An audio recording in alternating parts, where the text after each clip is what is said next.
that you are worthy and deserving of being so loved. You're worthy and deserving of unconditional love. You're worthy and deserving of healing all the different parts of you that don't think that you are worthy of love, and you're willing of healing and telling those parts of you that they actually deserve love, that they deserve to be so loved, fully loved for your full authentic self.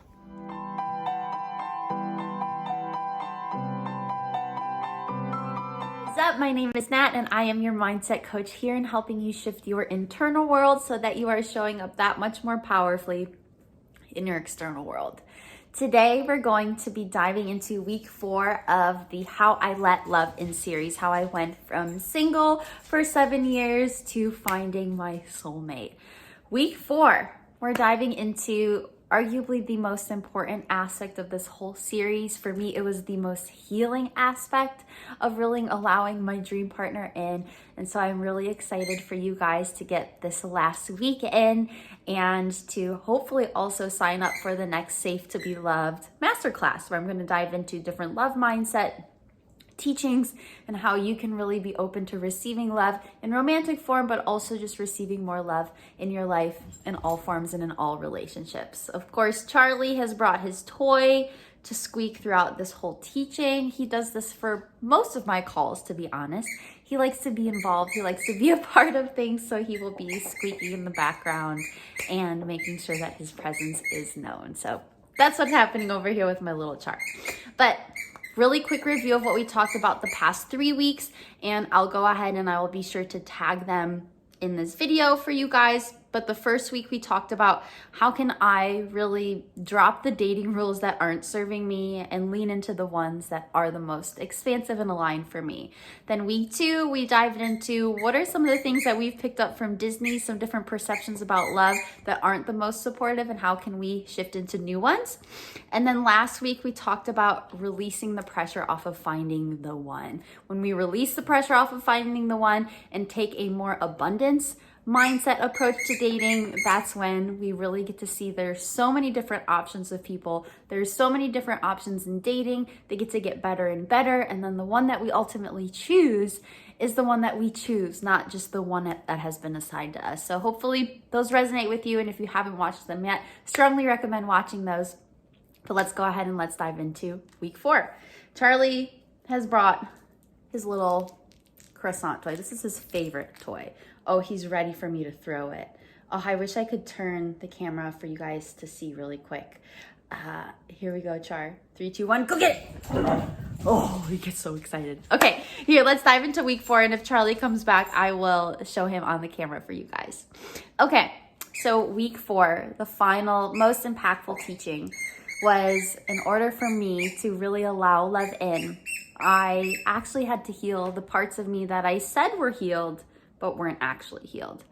For my 7 years of singleness, the first 2 or 3 was me just pretending that I didn't just get cheated on, was pretending that the person I thought I was gonna be with forever just didn't hurt me for the second time in a way that was the most hurtful that I could imagine.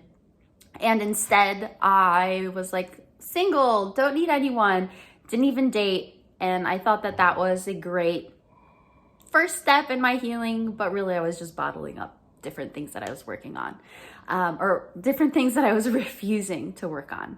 After that, I went ahead and became honest with the healing that was necessary for me. Then I hired a coach. I hired a life coach that helped me not just with healing my perceptions of relationships, but this coach also helped me with business stuff. This coach also helped me with mindset stuff. And to this day, this is the same coach that I work with. And I've been working with him for over 5 years, and he has taught me so much, and he's arguably had the biggest coaching impact on my life out of anyone that I've ever met. And so when I first hired him, we were working on different things around approval, different things around Charlie. Can you guys hear him crying in the background, demanding that I throw his toy? Charlie. Oh. So then he runs into the next room and demands that I play with him. Okay, I'll take you guys along just for a hot second to play with Charlie. Please hold. Go get it. Wow! Wow, good job. This is Crenshaw. He just got fixed today. He's our little rescue boy. Hi, sweetest love. Hi. We are currently fostering him. So if you'd like to adopt this perfect, sweet little boy, he's a little bit more spunky, but he's a little post getting fixed, drugged up, but he's still very sweet. Char boy, this is my little YouTube setup right here. Let's throw it one more time, and then I gotta get back to filming, okay? 3, 2, 1, go get it, come on, go get it. I'm going back to filming now, okay? We need to wrap up week 4 of How I Let Love In. You ready? You're gonna let the people learn what they need to learn? What's the main love mindset takeaway that you'd like to teach the people? Is it that you are worthy and deserving of being so loved? You're worthy and deserving of unconditional love. You're worthy and deserving of healing all the different parts of you that don't think that you are worthy of love, and you're willing of healing and telling those parts of you that they actually deserve love, that they deserve to be so loved, fully loved for your full authentic self? Yes? Okay, I'll be sure to put it in the video. Charlie still wants to play with this toy, so he's gonna play with this toy, but we need to do the teaching for today. We need to dive right into the teaching. Okay, so step number 4, I really had to start healing the parts of me that didn't think I was worthy of love. I really had to start healing the parts of me that wanted to hold on to my hurt, that wanted to hold on to why it was that I deserved to be single and not be in a relationship. And more times than not, these parts of our minds and these fears and these limitations live deep in your subconscious mind. You're not thinking about these things. And the way that they manifest in your real life is you being very pessimistic about dating, you being fearful of getting hurt around dating. And so the biggest component to my healing of allowing love in was starting to work through all my limiting beliefs around dating. The biggest one was I'm worthy and deserving of a man who's consistent, of a man who is everything that I desire, and I'm worthy and deserving of having it all. I thought that I had to pick and choose with a partner between the qualities he had that I liked, and there might be some qualities that he didn't like. And I had to work through this fear around, well, I want to be in a relationship with somebody, but I'm not going to fully allow it unless they're perfect and what it is that I desire. Of course, no one's ever 100% perfect, but I was constantly criticized by a lot of people saying I'm too picky, and I realized I wasn't letting myself actually receive love because I was scared of settling.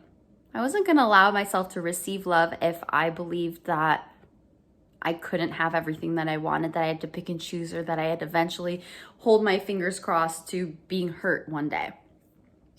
I had to actually work through the parts of me that were so scared of being hurt.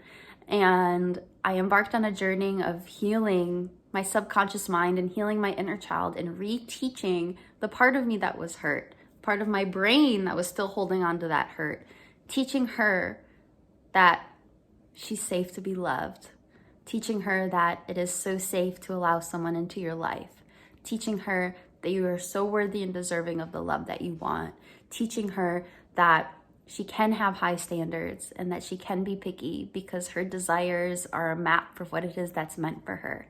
I started embarking on this journey of really teaching a part of my subconscious mind that was so stuck and comfortable in being hurt. And I started teaching her that that hurt has allowed her to get even clear on what it is that she wants. Yes, we would have rather not have been hurt. Yes, we would have rather not have gone through what we went through, but we can still choose to see all the unfavorable previous dating experiences and previous relationships, not actually seeing them as failures, but really seeing them as stepping stones. Kind of leaning back into that growth mindset of I'm going to choose what I'm taking from the situations, even the crappy ones, and I'm going to choose to use them in my favor.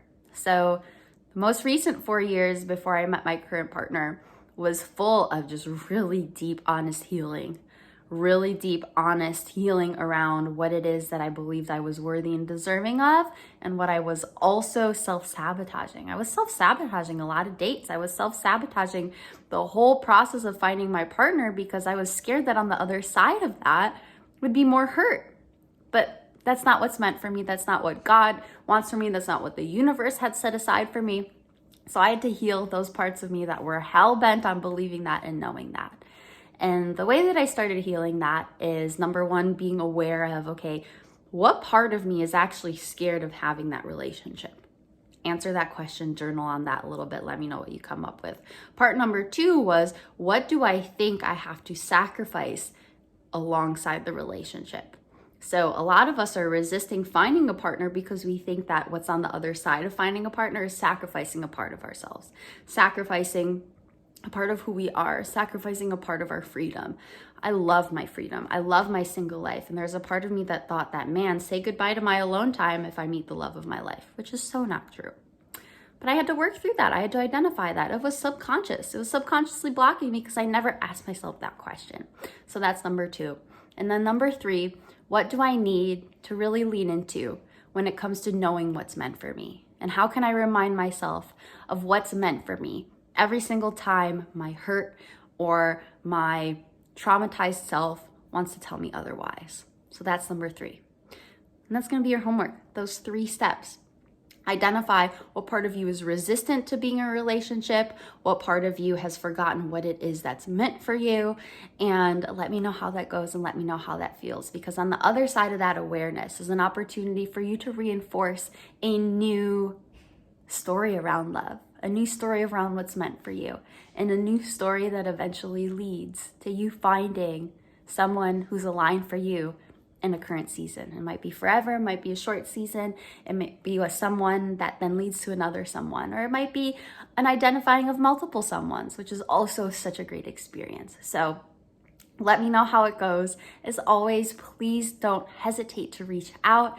Send me a message on one of the platforms that I've listed down below. Let me know what really was super valuable for you, and let me know moving forward what it is that you'd like to hear more about. I keep a running list of different topics. I'm so happy that you're here. Thank you so much for your time. I'm so proud of you. Don't forget to sign up for the next Safe to Be Loved Masterclass. The next one is going to be July 15th. And if you missed that one, then you can still sign up for the next one that's going to be in February. I'm so excited to see you there. Keep up the great work. And I will see you guys next Sunday, 6 p.m. PST, every Sunday. Bye.